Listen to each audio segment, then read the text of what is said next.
Now, earlier this year, Sinead travelled with Team Hope to Swaziland, a tiny country in southern Africa, to see your shoeboxes being distributed. Women are among the most vulnerable and underrepresented groups in Swazi society. Team Hope organises women's self-help groups that aim to teach rural women about their human rights, boost their confidence to stand up for their rights too.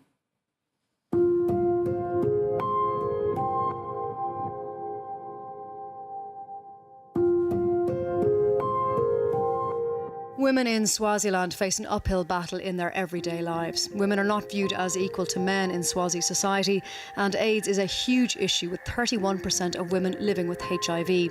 Many women are vulnerable, with no support in homes where domestic violence and sexual abuse are commonplace. Team Hope cooperates with local charities to mobilise rural women's groups that aim to improve women's rights in Swaziland. They encourage them to make goods that they can trade with each other in order to earn an income. We met an incredible woman, Sylvia Umbuli, who coordinates one of these groups. Why is it difficult for women in Swaziland? What challenges do they face?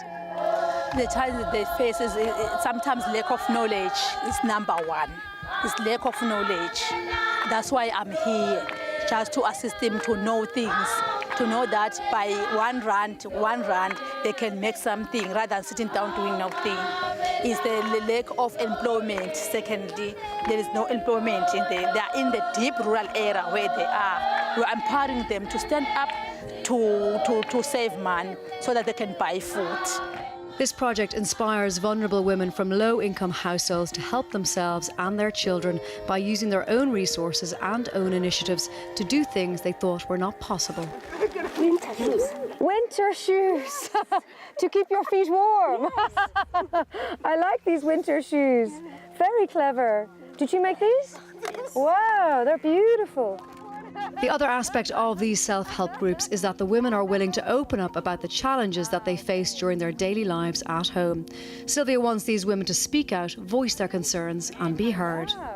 And Team Up introduced this concept. It helped me. It helped you. It helped me and me too. Yeah. I stand up. I save my money. I pay school fees. I buy food for my children. My husband is at home doing nothing. And now you help other women. That's why I'm helping other women. They mustn't run away from their homes. They are women. They must stay with their children. They mustn't be run away from their children. Is sexual abuse an issue in homes for women as well? The abuses are many in this area. Really? Even the children are Children are abused as well? Yes, abused as well. And so do you help the women to protect their children? Yes, I help them how to protect. If they see the issue in the area, they mustn't shut up. They must raise their voice. And does this program, the self-help group, does it change the women's lives? They change the women because the first step, the self-help group, they assist them and the family. Yeah. Now they're going to the next step, the cluster level association. They assist them in the community. Sylvia's work is a real inspiration, and it was amazing to see Swazi women organising themselves to promote their rights and welfare. These women can now improve and sustain a higher quality of life for themselves and their families on income from the sale of their produce. Is life difficult as a woman in Swaziland? It couldn't be. Yes, but not that much. Not that much? Yes, so if you do something to help yourself. If you do something to help yourself. Yes. And we were talking about domestic violence and sexual abuse. Yes. There are challenges for women in Swaziland. Yes. And how do you deal with these challenges? I try to, as I make something to sell, I can face these challenges. By making things and selling them? And selling them. And that helps your children. Yes. And helps you? Yes. And what do you hope for your children when they become women like you, when they leave school? Do you hope there will be a job for them? Yes, I pray for that. You pray for that? We all pray for that. We all pray for that. I pray. And tell me, has Sylvia helped you? Does she help a lot of women?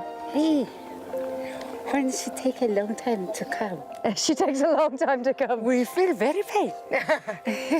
Sometimes we even phone to her You phoned Sylvia? because she's my mother. She's your mother. I think she's everybody's mother. She's our mother.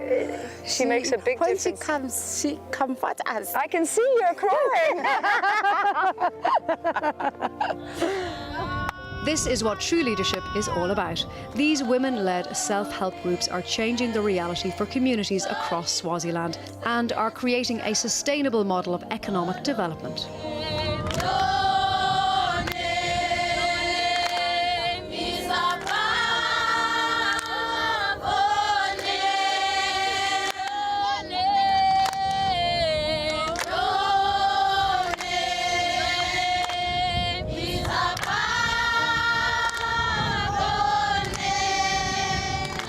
Little baby here sleeping in the back of the truck, and behind me young boys, young girls and women and older women who are gathering together to try and earn money for themselves, to eke out a living for themselves, to help them support their little children, like the tiny little baby here in the back of the truck.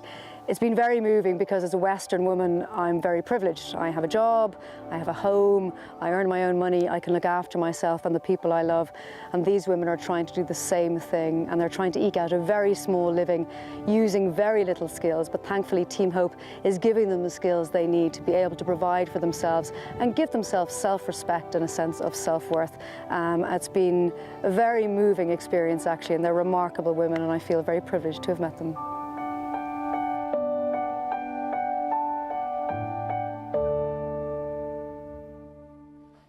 Gorgeous, very moving and uplifting to watch. Now, you can help the work that Team Hope do out there, and to do that, what you need to do is make a gift-filled shoebox to give to some of the world's most vulnerable children that you saw there, many of whom will receive no other gift this Christmas. Now, last year, over 250,000 boxes were collected, and we'll be setting this year's target on Friday's programme. For more information, you can log on to teamhope.ie and follow the appeal on the Ireland AM Facebook page.